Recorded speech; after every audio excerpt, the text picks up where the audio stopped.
2 28-ounce cans of diced tomatoes. Exactly how I made my sauce. Fresh basil from the fridge, because what's a tomato sauce without some fresh basil? You're going to let it reduce for about 15 to 20 minutes. Then I like to take a potato masher, just mash it up a little bit. You'll see that you get this nice, beautiful consistency.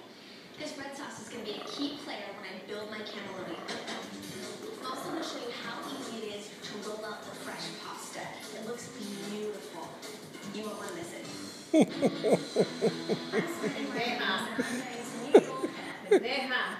She's afraid of the bag.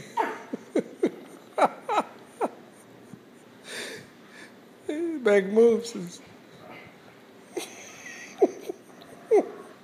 Oil, eggs, and flour.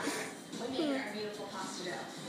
Our gluten has relaxed, so it's not going to bounce back at us, and that's exactly what we want.